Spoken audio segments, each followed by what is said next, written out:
Hello, and a big welcome to everyone there. I'm going live tonight because it's that time of year again, isn't it? It's October, and this is when things begin to get really tough for a young learner teacher. The end of school year is kind of close, just around the corner, but not quite close enough. And the kids are tired and we're tired, but there's still just like projects to plan and lessons to deliver and end of school reports coming up and parents meetings and on and on and on. And it's a lot. It's a lot. So finding ways to look after your health and well-being really need to be more of a priority than ever. And that's why I've invited two very special women, Carol and Rebecca from the Bilinguistas, to join me tonight. And we're going to talk about ways that we can plan really great lessons without spending hours of our time doing so, you know. These tips really are for anyone who's like new to teaching pre-primary and you might be struggling with that lesson planning and keeping it all up to date, as well as anyone, of course, who may have more experience, but you're feeling a bit unhappy with your work-life balance. I know that's been me for many, many years. Specifically, we're going to talk about why doing less can actually help teachers do more and do better. And we're also going to share our best tips to help you plan faster without compromising the quality of your teaching. So if you stick around to the end, you're going to find out about some other little things that we have as a gift for everyone who has, you know, shown up tonight to be with us and discuss this topic. If you haven't already, go ahead and say hi in the chat and let us know a little bit about your teaching context. Great. Let's get this going. I'm going to bring the ladies on, I think. How about that? I'd like to welcome them both. Rebecca and Carol, a big welcome to you all. Here she is. Here's Carol. Hello. Here's Rebecca. Hello. Hello. So hi, everyone. Well, my name is Rebecca and I'm bilingual. Yeah. I've been in teaching for about 20 plus years, but mostly in school leadership in multilingual contexts. And hi, I'm Carol. I'm also bilingual and I've been teaching for over 20 years. So let's have a nice live. And listen, between the three of us, that means we have 60 plus years of experience right here. So these really are tips that have been tested out. You know, we are telling you, we're giving you advice about things that we've actually lived through and things which have had a big impact on what it is that we do. For those of you, I'm assuming that everyone here knows the Bilinguistas. For those of you who don't, I'm just going to do a really quick rundown of what it is that you ladies do. The Bilinguistas, it's an organization that, for me, what I've noticed is you really advocate for highly reflective early years bilingual practice, which is why I feel so aligned with what it is that you all talk about. And I know that what you aim to set out, what you're setting out to do here in Brazil is really contributing to reflective, prestigious language learning and international early years education practices for all of those teachers who are working in bilingual education, but specifically in early childhood education contexts, right? Absolutely. And use online courses, mentorship programs, consultancy for schools as well. Absolutely, yeah. And a lot of great content. I mean, I just love the stuff that you're sharing over there. So thank you so much for being here tonight to talk to this community as well. We've got some lovely people here. Gabriele from Sao Paulo, who's working with kindergartens and teens. Wow, that's a big difference in age group there. Wow.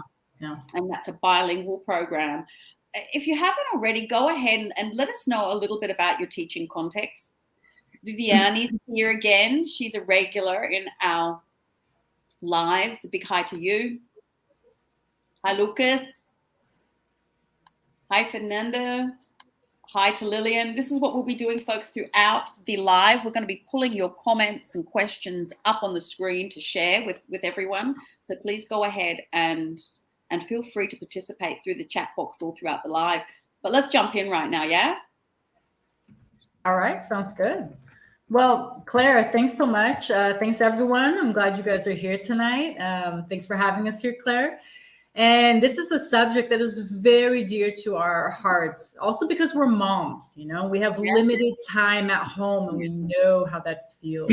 So we want to share some of the strategies that we've been using in the past 20 years and still have an efficient planning document and routine, because that is so important, because it's not only about saving time, it's also about quality in what we do, right? 100%. That's right. So good evening, everyone. It's a pleasure to be here. So let's jump right into these time-saving tips that I wish I had 20 years ago when I was just starting out. You're right, Rebecca. Let's just jump straight in. Let's make this a short, quick, live with lots of practical tips. I want to start by asking everyone who's watching, how many of you, put your hand up if you have stayed late after school? Have you ever worked unpaid hours to organize your classroom? Or perhaps you've spent your weekend creating assignments or grading assessments, grading tests.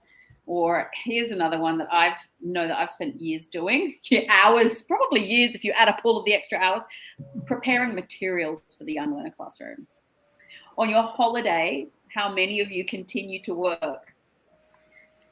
Right? Who works through their holidays as well? Maybe preparing for the coming year, or maybe you're investing in your CPD. That's time and money that you put in. Have you ever arrived early to class, worked through your lunch hour, attended school events after your contracted hours?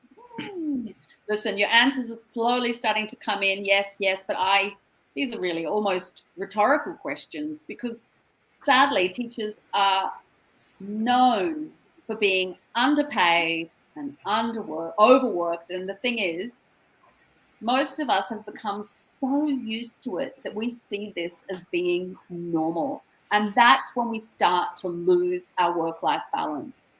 And let me tell you, burnout in the education field is real. It is a real epidemic. And given the nature of our job, our work with young children, and the way many people, consciously or not, right, many people consider it to be a profession that's kind of like mothering, right? That's probably why a lot of us get called cheer. It's mothering, another unpaid profession, right? We can begin to understand why so many of us are dedicated and go above and beyond what we're actually paid to do. And I'm not saying that our passion and our commitment to our profession isn't admirable. It absolutely is. I just really believe that the work that educators do is so valuable that it deserves to be compensated accordingly. Don't you agree? I also think that a lot of these extra unpaid hours end up taking their toll on our physical and mental health. And that's where we, like I said before, that's where we start seeing this really unhealthy work-life balance that we need to avoid. And there's just no way that you can really be your best in the classroom if you're burnt out. So finding ways to reduce the amount of extra hours you work, right, is not just about what's doing right for you and right for your family. It's also about what's doing right for our students. If you really care about them, then it's time to start taking care of yourself. And there are many ways to do this, but tonight we're going to look at just one way. And the three of us, we put our heads together and we thought about this, and considering all of the classroom experience that we have for decades now, like I said, over 60 years if we combine all of our experience, we've developed strategies to make lesson planning more efficient. And we've pulled our ideas together, haven't we, ladies? And we've created 5 things that you can do to reduce your lesson planning time. And like Rebecca said before, this is the essential part. You're not going to be cutting out the essential, really compromising what is truly, truly important. So let's jump in and have a look at exactly what we're going to be doing. Karina's mentioned how we put a lot of pressure on ourselves, which is absolutely true too. Kar here is talking about every single day, every single week, putting in those extra hours. I feel you. I feel you. Check out these tips, folks. Our top 5 tips are these, and we're going to be going into detail right now about what they are. the first one is about building up your repertoire. If you haven't started doing this already, please start now. It's about more than a Pinterest board with cute crafts and games. I'm talking about developing a repertoire of teaching strategies and activities and techniques that can be adapted in many ways to teach different topics. And you have them like up your sleeve. You can, draw on them anytime you need them. Oh, absolutely. But and also remembering that these teaching strategies, they should be based on your and your school's chosen learning theories and methodologies.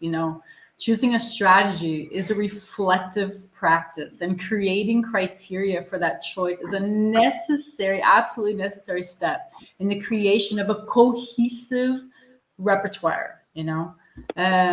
Something to remember is that everything you do, absolutely everything you do, should have a goal that is tied to these ideas.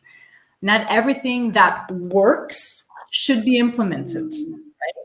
So the ends do not always justify the means. That's something that's really key in what we talk about in Bilinguistas, and we really follow to that. And I know you do too, Claire. So Claire, what do you have on your list? Right. So my list, here comes a really practical list. I love what you said there actually about not everything that works should be implemented. I 100% agree with that. And in fact, this is one of the biggest challenges for teachers who are trying to transition to a more holistic approach to teaching, is when a lot of the things that seemed effective suddenly don't align with what you believe in. Right. And a lot of us feel that intuitively, but we keep reproducing these same practices over and over again. It is okay to let some things go.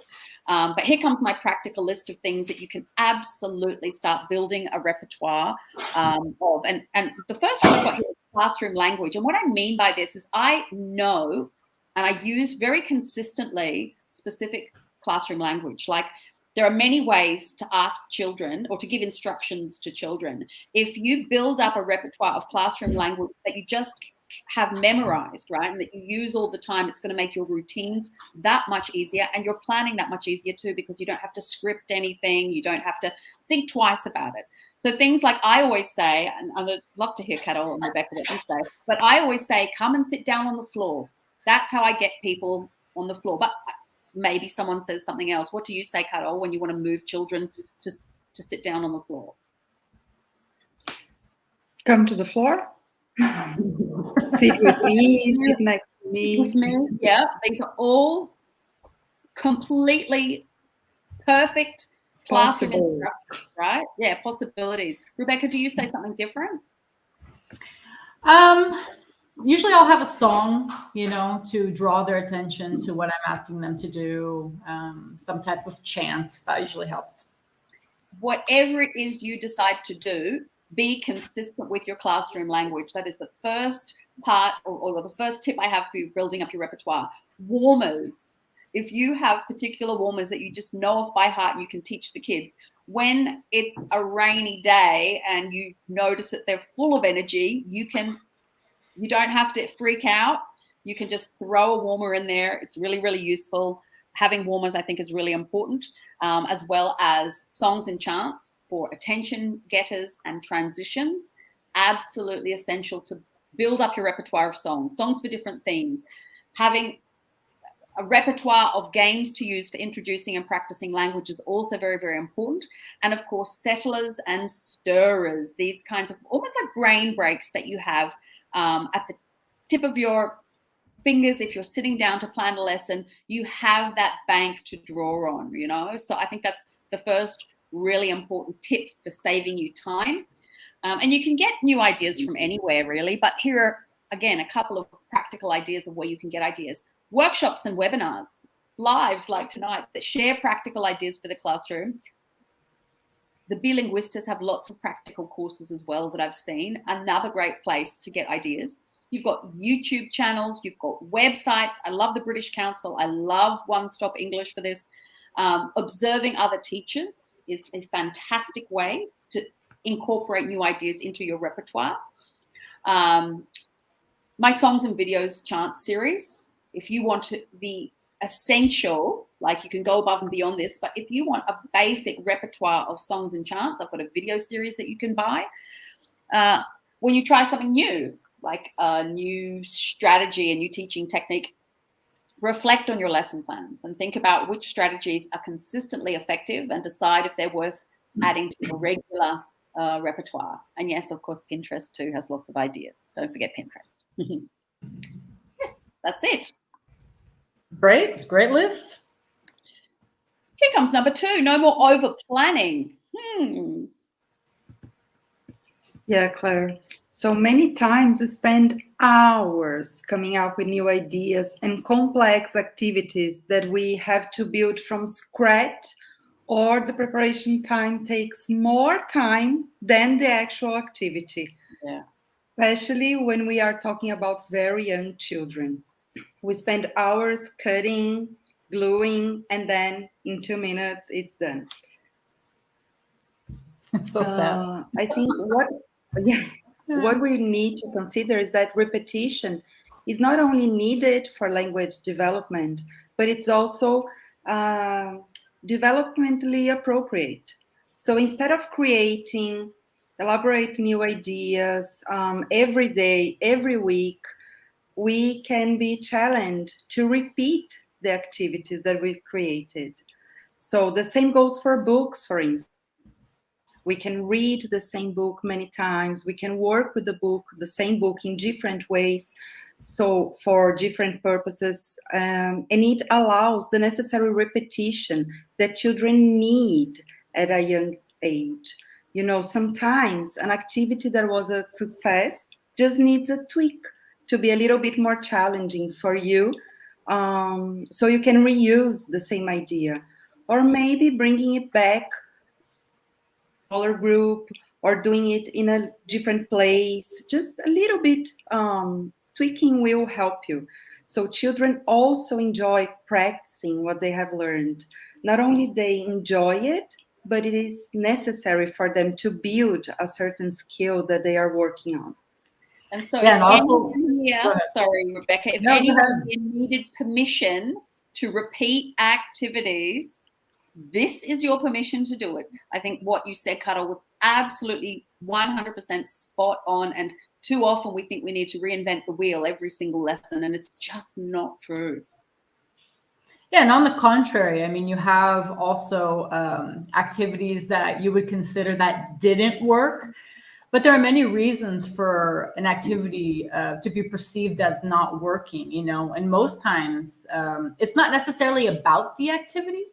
So it might be, you know, that the weather wasn't right, you know, that a child got a puppy and the whole class started freaking out about puppies and didn't care about what you were doing, you know, or whatever else that will happen in life. So reflecting on what might have happened, you know, in what you had planned. And again, like Carol said, tweaking it instead of throwing it out. Yeah. You know, how many times did you consider an activity to have not worked and then you just throw the entire wonderful idea out, you know? And so this is a way for you to also save time, you know, and not throw away something that potentially in the future at the right time, in the right setting, could be a potentially great, successful activity. So if at first you don't succeed, try again. Yeah. Great advice. Here comes number 3, planning a sequence rather than an isolated lesson. There's a great quote from Alice in Wonderland, and it goes like this. It goes, if you don't know where you're going, any way will do. And I think this is great advice if you are a backpacker or maybe a Sunday driver, but it's terrible advice for educators if you don't know where you're going. It's incredibly important for us to know where we're going. And that's why when you start a new project or a new unit in the course book, if you're using a course book, don't just look at what's happening in the next lesson. And I know this might sound counterintuitive, but trust me, if you look at, or if you're not following a course book and you have to plan it, whatever it is, look at what the students are expected to achieve by the end of a sequence of lessons. Your planning, I promise you, is going to be faster and more efficient this way. Has that also been your experience, Carol, Rebecca? Yes, definitely. You know, when you time to sit down and plan my week out, I have learned that it's much better to have thought about the logical sequence to develop a certain skill or concept, rather than isolated activities that tend not to build towards anything objective. Wow. So you can keep track of the goal. For you to keep track of the goal, it's much better to first have like a larger view of the whole process, maybe 2, 3, 4 weeks. And then each week you can focus on creating the details for each lesson. But that way you can have at least a plan where to go. You don't have to continually come up with new activities, how you will get each activity to be connected to the global goals you have for the class. The logic is already there for you. You just have to kind of finish connecting the dots and shaping each activity each week.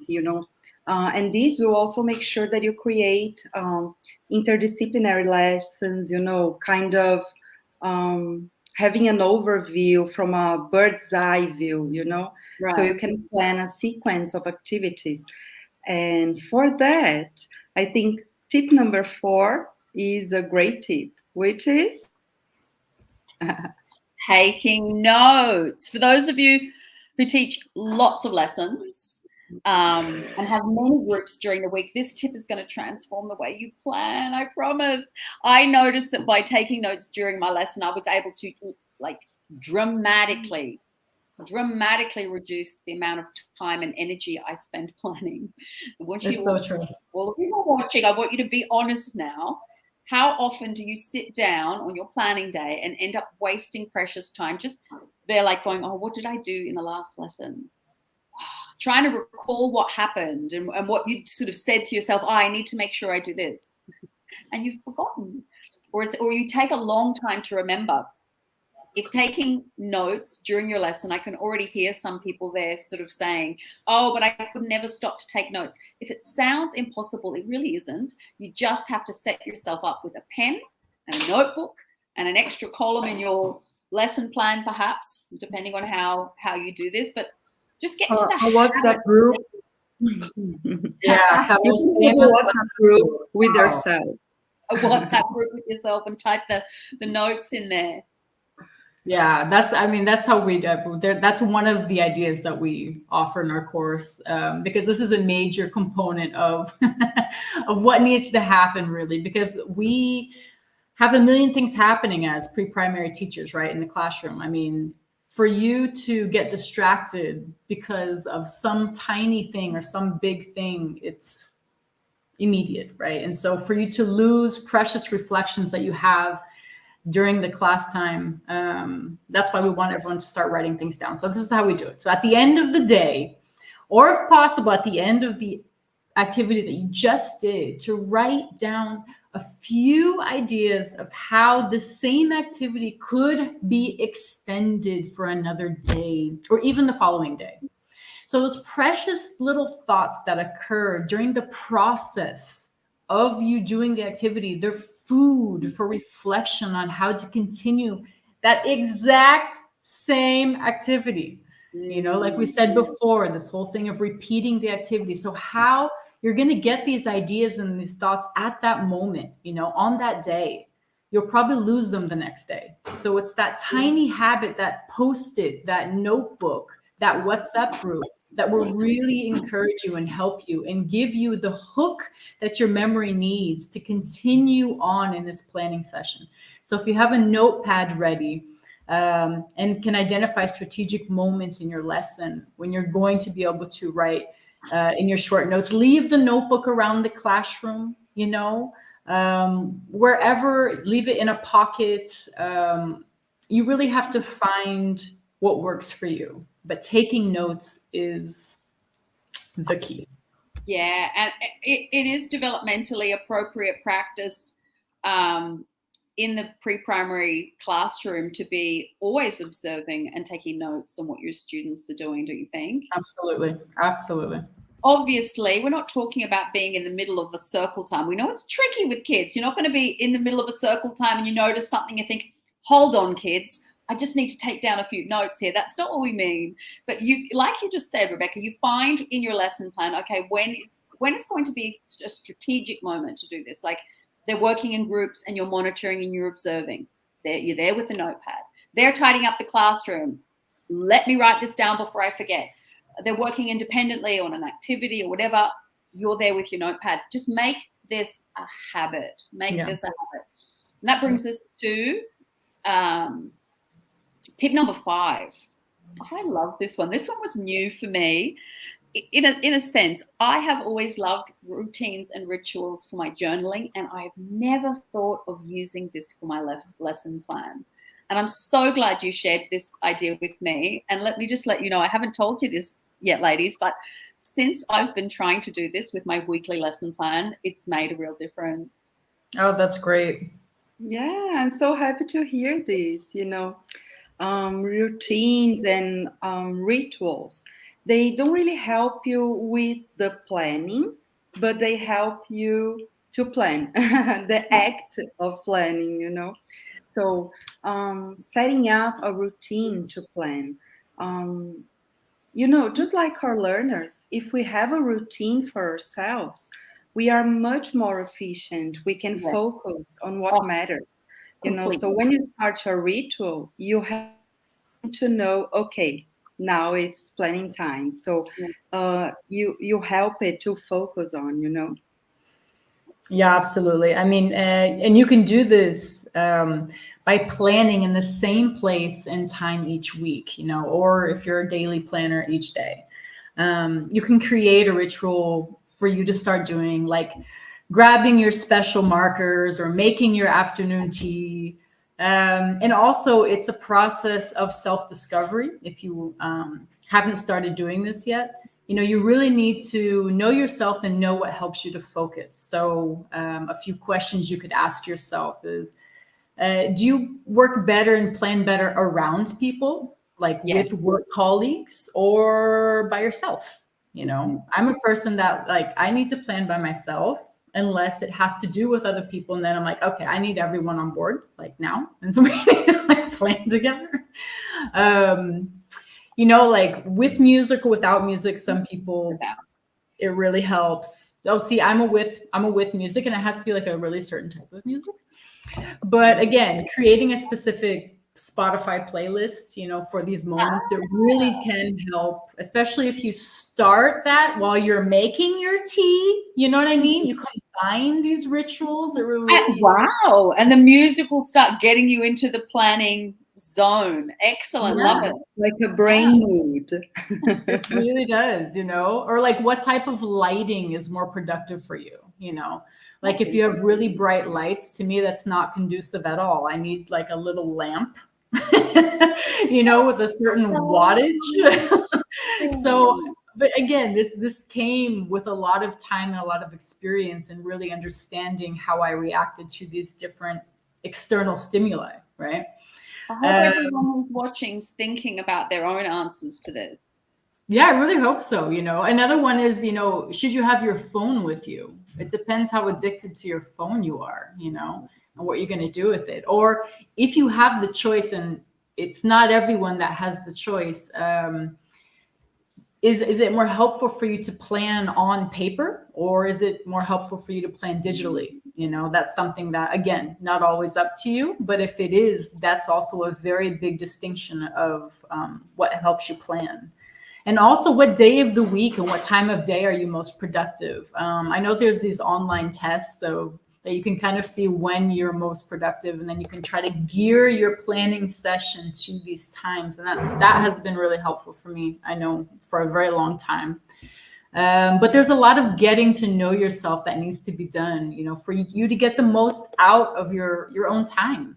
And that's what we're here to talk about, our own time. We want to save our own time. So, testing yourself and find out what works for you. These are really great, just productivity tips, which are not just about lesson planning, but about, all kinds of things that you do in your life. That was tip number 5.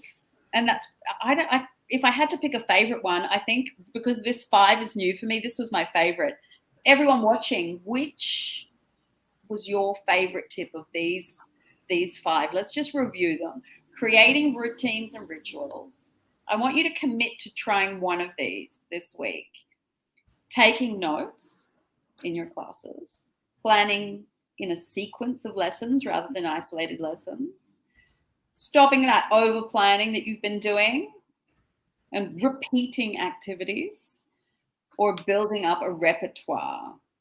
Let me know. 1, 2, 3, 4, or 5. Share there in the comments which tip you will commit to trying out this week and seeing if you're able to reduce some of your lesson planning time. Fernanda said that she loved them all. I'm so happy to hear that.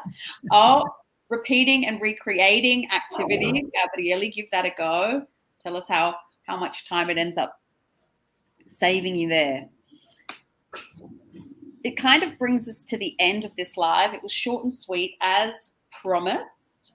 But before we go, I'm going to offer everyone who took the time to be here with us tonight a special gift, just like we've been doing every live. And as we're talking about lesson planning, I thought what I'd do is let you know about my lesson planning playlist. This lesson planning playlist really is or has the aim of helping teachers develop the skill of lesson planning. So I've created this series of video classes that cover just practical aspects of the lesson planning process that when you're new to teaching, no one really tells you about.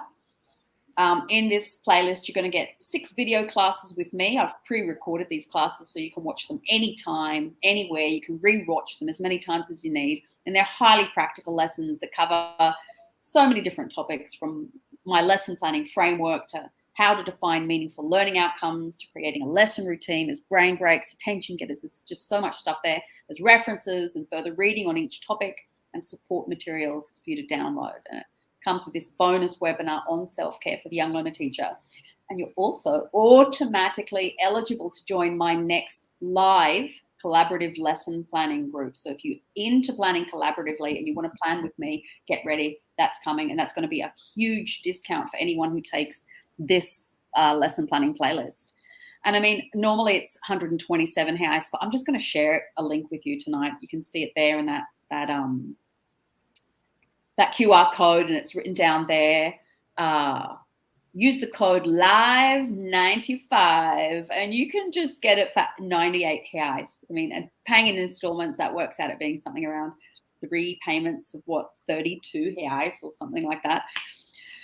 That's for you folks. Thank you so much for being there. And thank you, Rebecca and Carol. I'd like to thank you so much for what you've shared with us today. I know that so many years working as classroom teachers, this advice that you've shared with us is tried, it's been tested, and it's been gold. And I really hope everyone watching will be able to try some of these out next week. Do let us know what helps you the most. Oh, thank you for that. Yeah, it's been a pleasure. Honestly, it's been just such a great time having you. I know that you talk a lot about self-care for the teacher. I've been following your account. This is it here. If anyone watching isn't following the Bilinguistas, just head over there now and check out their account. It is just wonderful. You've got so many great tips. So, folks, this brings us to the end. Thanks once again. Let me just remove this. There we are. And one more thing, I think for people who are going to go over, we have a discount going on as well. We have an extension course all about what it is to be a bilingual early years teacher. So our focus is on early years, big focus. And this course is going to be, I mean, it's online, it's self-access, just like Claire has with hers. And there's a discount of 150 reais until the end of the month. So take a look. We've got a bunch of links up there, and you can find out more on our website and Instagram. Get in contact. Look at all of these lovely messages. Thank you all. Thank you all for being here. Thank you all so much. Look forward to seeing you again online soon. Good night, everybody.